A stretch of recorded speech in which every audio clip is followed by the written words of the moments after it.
1277년 고려 원종의 승하로 인해 제국대장 공주는 충렬왕의 왕비로서 고려에 입국하게 된다. 이게 내가 살 궁궐이라고? 모두 2층이야라니 너무 초라하지 않은가? 해조 때부터 이어진 전통입니다. 풍수지리상 높은 건축은 세력을 약화시킨다 하여 금기시되어 왔습니다. 원나라의 황궁과 비교하면 이런 것은 견딜 수 없다. 3층 궁궐을 짓도록 하겠다. 원나라의 기술자를 부르라. 전하, 도선 밀기를 보면 산이 적은 곳은 높은 집을 짓고 산이 많은 곳은 낮은 집을 짓는데 우리나라는 산이 많으니 만일 높은 집을 지으면 반드시 세력이 약해질 것이라고 하였습니다.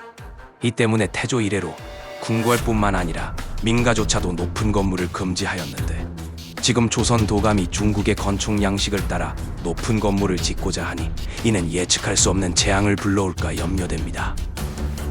공주에게 말해보겠다. 고려는 원나라의 질서를 받아들여야 합니다. 이런 미신의 의지에서 발전을 가로막을 수 없습니다.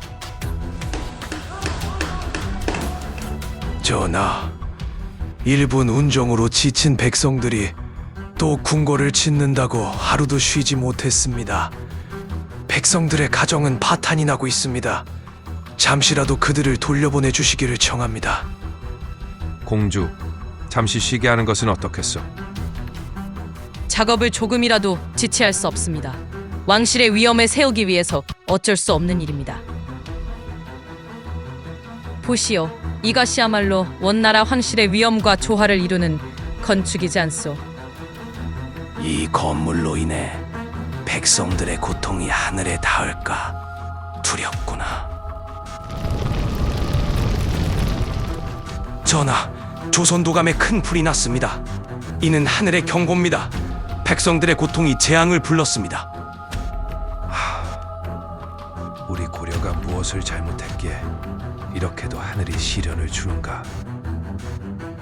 이런 우연에 불과한 일을 과장하지 말라.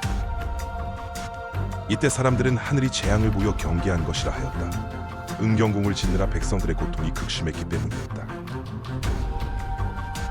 본 영상의 근거가 된 자료는 다음과 같습니다. 고려사절요 권 19, 충렬왕 2년 12월 공주가 궁궐을 짓고자 하여 원나라의 기술자를 요청하고 여러 도에서 부역자를 징발하여 나무를 베어 수도로 운송하게 하니 얼어 죽고 굶어 죽는 자들이 끊이지 않았다.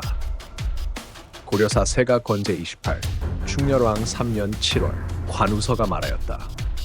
삼가 도선밀기를 살펴 보건대 산이 드문 곳은 높은 집을 짓고 산이 많은 곳은 낮은 집을 짓는다고 하였습니다. 산이 많은 곳은 양에 해당하고 산이 드문 곳은 음에 해당하며 높은 집은 양이고 낮은 집은 음입니다.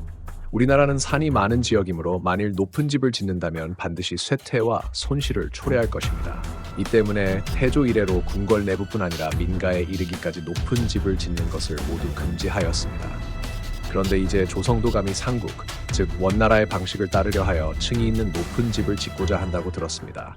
이는 도선의 말을 따르지 않고 태조의 제도를 준수하지 않는 것입니다. 고려사절요 권 19 충렬왕 3년 7월 얼마 후 일관이 다시 직접 나아가 3층 누각을 짓지 말도록 요청했으나 공주는 이를 듣지 않고 여러 도의 부역자들을 동원하여 감독을 더욱 엄격히 하였다.